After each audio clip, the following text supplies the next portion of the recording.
Hi, everybody. This is Dr. Tom Ianello, and I'm here today with Lynn Allen.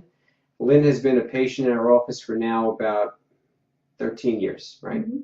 And Lynn and I have a very extensive history. We started out just as traditional chiropractor and patient, and then years ago I began doing a lot of work in functional medicine using a lot of laboratories.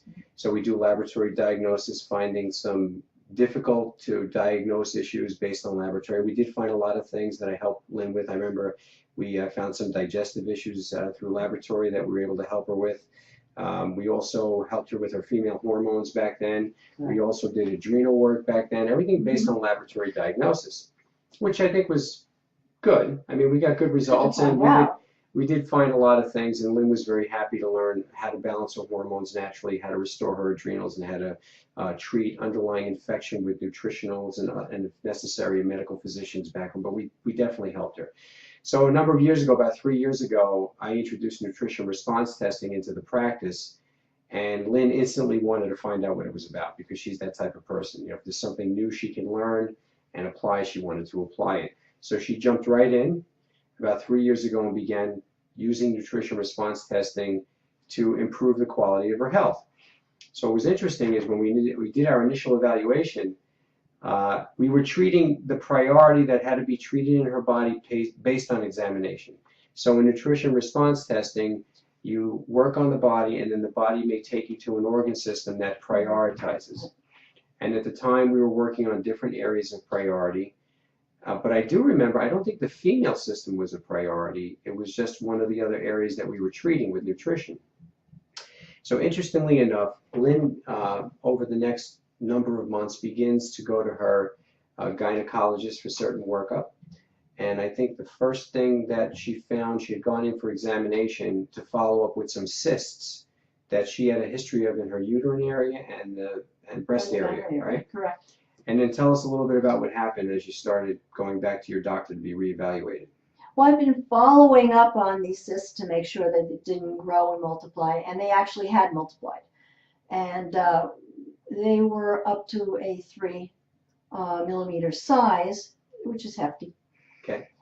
And the doctor just wanted to keep an eye on it, see how that was all going. Well, after we had done nutrition on it, it was interesting. And we weren't concentrating on that at all, but I do remember the surprise in the doctor in a recent visit. This is just middle of last year. He does sonograms in his office, and he could not find any cysts. And he said, "Whoa, I think your cysts are gone." And I thought he was kidding around. And he says, "No, I think your cysts are gone." So they had been growing and multiplying, and now they weren't there. And I asked him if he had seen this before, and he said, he was hesitant. He said, on rare occasion, the body can absorb, But I honestly felt the way that it was growing, multiplying and then growing in size, that it would be tough to, why was it reversing? If it's reversing and the body did that, why did the body do that? Why did they just disappear?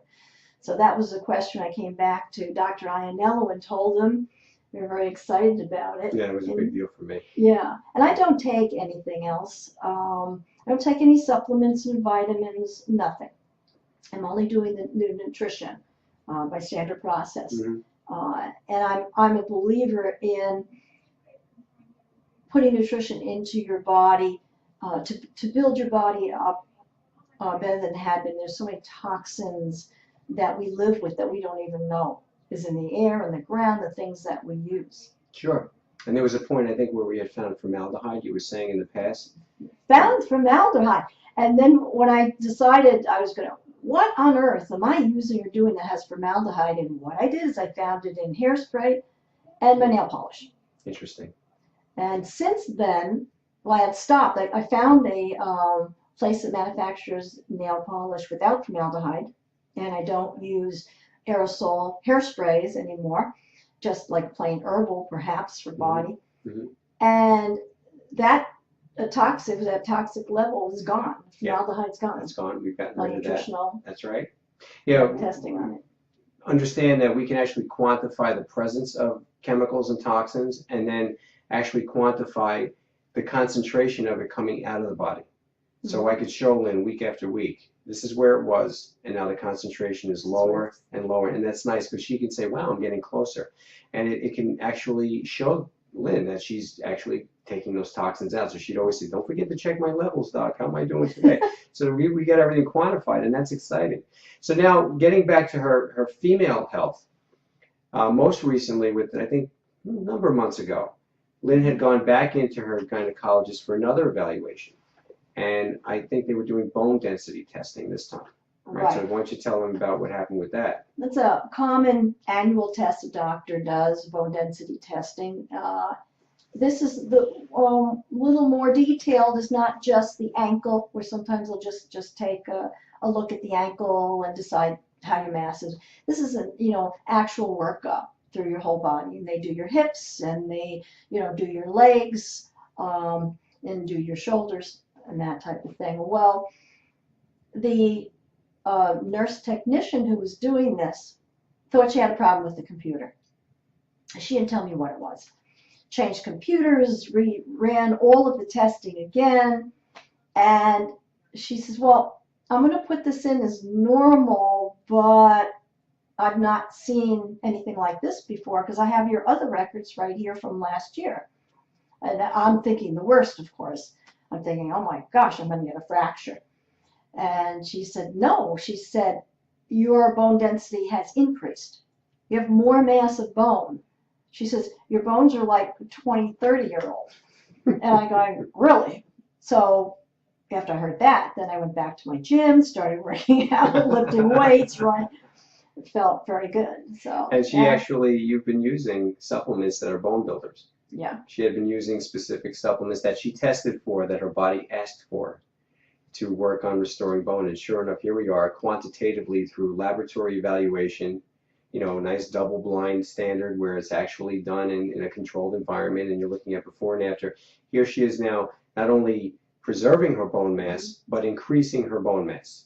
So we have increased bone mass, and we have cysts that are disappearing, and all done by nutritional evaluation and programs, nothing else. And her body's actually healing itself. So here we go, year after year. She's 3 years into her program now. I did want to mention also that you live a little bit of a ways away. About 60 miles. 60 miles away. And so she comes every other diligently week. twice a month to get herself checked. And if she needed to come more frequently, she would, but she doesn't have to because her body heals itself.